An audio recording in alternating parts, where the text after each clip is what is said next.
Golden Era of Legends. सुहानी यादों का सुहाना सफर। 1966 के एक बहुत ही चमचमाते हुए अवार्ड फंक्शन का मंच। हाँ बिल्कुल। सामने सिनेमा जगत की तमाम बड़ी हस्तियां बैठी हैं, तालियों की गड़गड़ाहट हो रही है। साल की सबसे महान और कालजयी फिल्म गाइड का मुख्य अभिनेता सर्वश्रेष्ठ अभिनेता की ट्रॉफी हाथ में उठाए गर्व से मुस्कुरा रहा है। लेकिन उसी मंच के आसपास, बिल्कुल उसी मंच के आसपास उस फिल्म की असली आत्मा, मतलब उसका संगीत रचने वाला, खाली हाथ खड़ा रह जाता है। कला की दुनिया अक्सर ऐसे ही धुंधले और अटपटे फैसलों से भरी होती है ना? और कभी-कभी ये फैसले बहुत कड़वे भी होते हैं। तो आज की इस खास और विस्तृत चर्चा में हम भारतीय सिनेमा के इतिहास के उसी एक बेहद दिलचस्प और भावुक पन्ने को पलटने वाले हैं। हाँ, और ये बहुत जरूरी भी है। एकदम। और हमारा मकसद सिर्फ एक पुराने अवार्ड शो के विवाद की कहानी सुनाना नहीं है। हम ये समझने की कोशिश करेंगे कि सच्ची कला और व्यावसायिक सफलता के बीच क्या अंतर होता है। बिल्कुल, क्योंकि इस किस्से में कला जगत की राजनीति भी है और हाँ, एक प्रतिद्वंद्वी की बेबाक ईमानदारी भी है।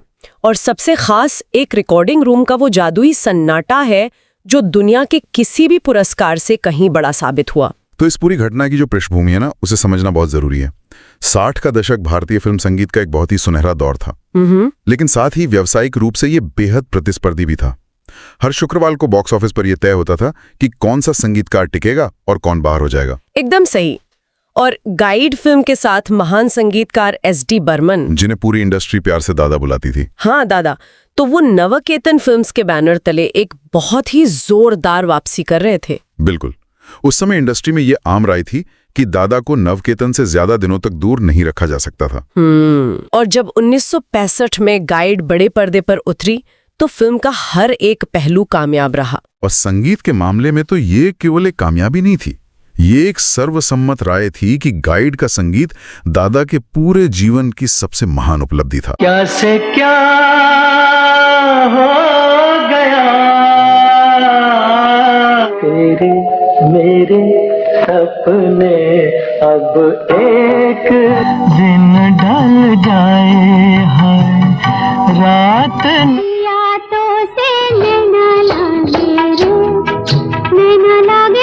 आज फिर जीने की तमन्ना है, आज फिर मरने का इरादा है। गाता रहे मेरा दिल, तू ही मेरी मंजिल। वहाँ कौन है तेरा मुसाफिर जाए। मतलब गाइड के संगीत को जो चीज उस दौर की बाकी फिल्मों से अलग करती थी, वो थी उसकी कहानी कहने की ताकत। हाँ, वो नैरेटिव फोर्स। बिल्कुल। अक्सर फिल्मों में गाने सिर्फ मनोरंजन के लिए होते हैं या कहानी की गति को रोक देते हैं, लेकिन गाइड में हर एक गीत मुख्य किरदार राजू गाइड के मनोवैज्ञानिक पतन और फिर उसके आध्यात्मिक उदय का एक अहम हिस्सा था। गाने मानो कहानी का बोझ अपने कंधों पर उठा रहे थे। यही कारण है कि जब 1966 में संगीत के पुरस्कारों की घोषणा हुई ना, तो पूरी फिल्म बिरादरी को एक गहरा धक्का लगा। वो फैसला ही ऐसा था। सर्वश्रेष्ठ संगीतकार का पुरस्कार गाइड के लिए एस.डी. बर्मन को नहीं मिला, बल्कि फिल्म सूरज के लिए शंकर जयकिशन की जोड़ी को दे दिया गया। अब यहाँ इस बात को स्पष्ट करना आवश्यक है कि उस दौर के जो भी संस्मरण सामने आते हैं, वो ये बिल्कुल नहीं कहते कि सूरज का संगीत बुरा था। नहीं, बुरा तो बिल्कुल नहीं था। लेकिन जब गाइड जैसी युगांतरकारी रचना सामने हो तो ये फैसला बहुत खटकता है। ये कुछ ऐसा ही है जैसे, मतलब अगर मैं एक एनालॉजी दूं कि किसी वैज्ञानिक ने ब्रह्मांड का सबसे बड़ा रहस्य सुलझा लिया हो। अच्छा। हाँ, लेकिन साल का सबसे बड़ा पुरस्कार किसी ऐसे व्यक्ति को मिल जाए जिसने सिर्फ एक अच्छी विज्ञान की किताब लिखी हो। क्या बात है, बहुत ही सटीक उदाहरण। जितने के आसमान पर तारे, बहारों फूल बरसाओ, मेरा महबूब कैसे समझाऊं, बड़ी ना समझ मेरे पे गिरी जुल्फें, कह दो तो। मतलब जूरी के दिमाग में क्या चल रहा था ये कोई नहीं जानता, लेकिन इससे दादा और श्रोताओं दोनों को गहरी ठेस पहुंची। इस उदाहरण को अगर हम जूरी की मानसिकता के चश्मे से देखें ना, तो एक बहुत ही दिलचस्प पहलू उभर कर सामने आता है। वो क्या? अक्सर कला जगत में जो पुरस्कार बांटे जाते हैं, तो तत्कालीन रुझानों और जो पॉपुलर अपील होती है उसका बहुत गहरा प्रभाव होता है। जो चीजें रेडियो पर ज्यादा बज रही हो, वे कानों को तुरंत अच्छे लगने वाले बेहद सुरीले गीत थे। हाँ, जिन्हें आसानी से गुनगुनाया जा सके, जो जनता की जुबान पर थे। दूसरी ओर गाइड का संगीत केवल गुनगुनाने के लिए नहीं था, वो श्रोता से एक ठहराव की मांग करता था। एक आध्यात्मिक और दार्शनिक यात्रा थी वो। एकदम सही।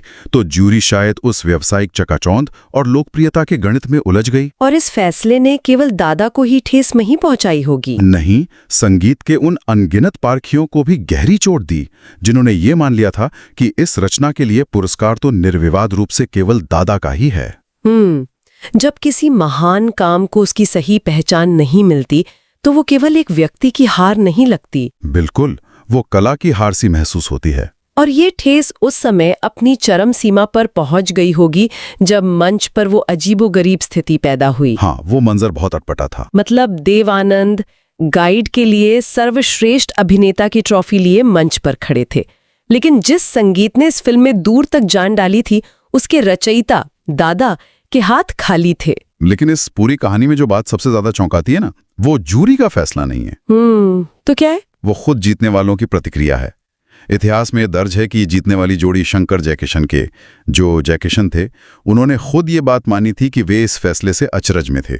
अरे वाह! हाँ, उन्होंने निजी तौर पर ये लगा था और माना भी था कि दादा के साथ अन्याय हुआ है और असली हकदार वही थे। मतलब कला की दुनिया में ये कितनी दुर्लभ बात है। बहुत दुर्लभ। 60 के दशक की संगीत बिरादरी में आपसी प्रतिद्वंदिता बहुत ही तीव्र हुआ करती थी। हर कोई नंबर 1 की कुर्सी पर बैठना चाहता था, है ना? बिल्कुल।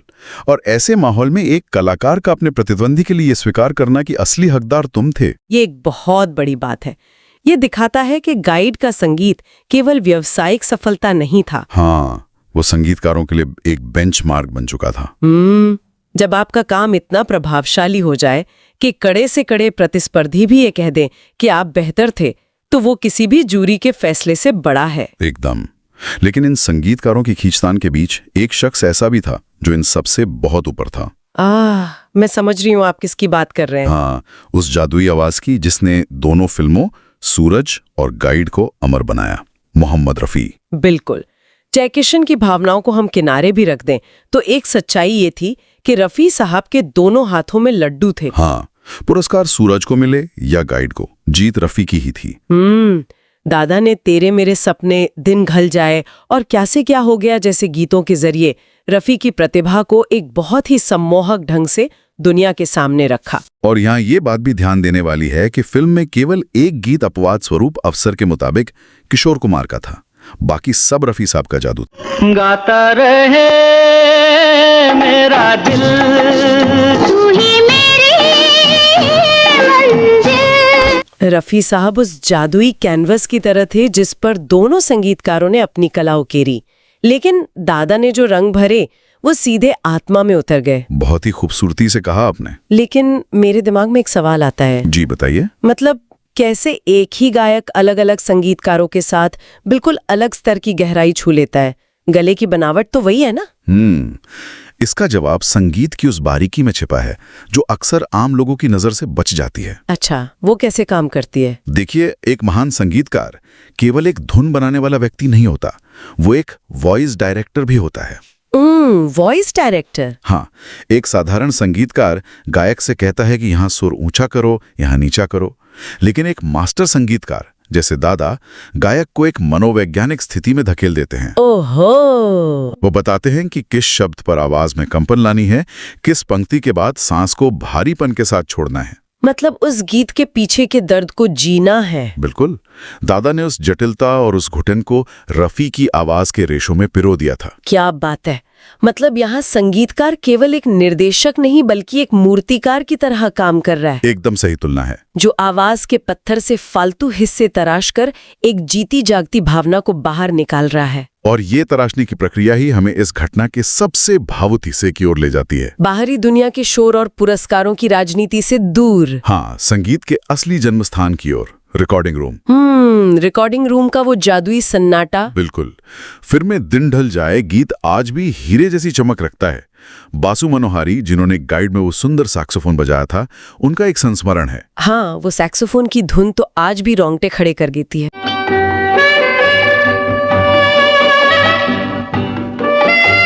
तो जब इस गाने की रिकॉर्डिंग हो रही थी और रफी साहब ने ये गीत गाकर समाप्त किया, तो पूरा रिकॉर्डिंग रूम अवाक रह गया। अरे वाह! सब इस कदर मंत्रमुग्ध थे कि गाने के खत्म होने के काफी देर बाद तक किसी के मुंह से कोई शब्द नहीं निकला। मतलब एक पूर्ण सन्नाटा। हाँ, ऐसा लग रहा था जैसे रफी खुद अपने से आगे निकलने की कोशिश कर रहे थे। और शायद दादा की उस कड़वाहट को मिटाने की कोशिश कर रहे थे जो बाहरी दुनिया से मिली थी। बिल्कुल, ये गीत तकनीकी पूर्णता के लिए नहीं बल्कि बेहद प्रेम पूर्वक गाया गया था, एक मरहम की तरह। जब हम ये सब सुनते हैं तो लगता है कि प्लास्टिक या धातु की कोई भी चमचमाती ट्रॉफी उस सन्नाटे की बराबरी कैसे कर सकती है? कर ही नहीं सकती, है ना? जब आपके काम से पेशेवर संगीतकारों से भरा एक पूरा कमरा अवाक रह जाए तो क्या वो किसी भी जूरी के फैसले से बड़ा पुरस्कार नहीं है? इसमें लेश मात्र भी संदेह नहीं है। उस रिकॉर्डिंग रूम का वो सन्नाटा दादा के लिए एक ऐसा सम्मान था जिसे इतिहास की कोई भी जूरी न दे सकती थी न छीन सकती थी।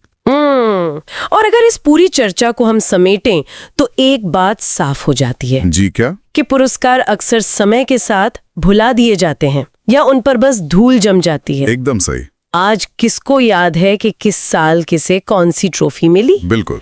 लेकिन जो संगीत शुद्ध प्रेम और शायद थोड़ी सी उस कड़वाहट को मिटाने की चाहत से पैदा होता है, जैसे गाइड का संगीत, वो अमर हो जाता है। वो सदियों तक जिंदा रहता है। दादा की विरासत को कोई मिटा नहीं सकता। तो कला जगत के इस पूरे घटनाक्रम को देखकर एक सवाल जहन में आता है। और वो सवाल क्या है? सोचने वाली बात है कि क्या कभी-कभी किसी महान कलाकार को मिला अन्याय या बाहरी दुनिया की कड़वाहट ही वो उत्प्रेरक, मतलब वो कैटलिस्ट बन जाती है जो उसे एक ऐसा मास्टरपीस रचने पर मजबूर कर देती है जहां वो अपनी ही सीमाओं को पार कर जाए। ये बहुत ही गहरा विचार है। शायद दर्द और अन्याय ही कभी-कभी सबसे बेहतरीन कला को जन्म देते हैं और उस कला को मापने के लिए किसी अवार्ड की जरूरत नहीं होती। झोंक दी जितने के आसमान पर तारे, मेरे सपने अब एक रंग। बहारों फूल बरसाओ मेरा महबूब, क्या से क्या हो गया, कैसे समझाऊं, बड़ी ना समझ हो। दिन ढल जाए है रात न जाए, रे पे गिरी जुल्फे कह दो तो हट। आज फिर जीने की तमन्ना है। अगर ये वीडियो पसंद आई तो हमारे चैनल को सब्सक्राइब करें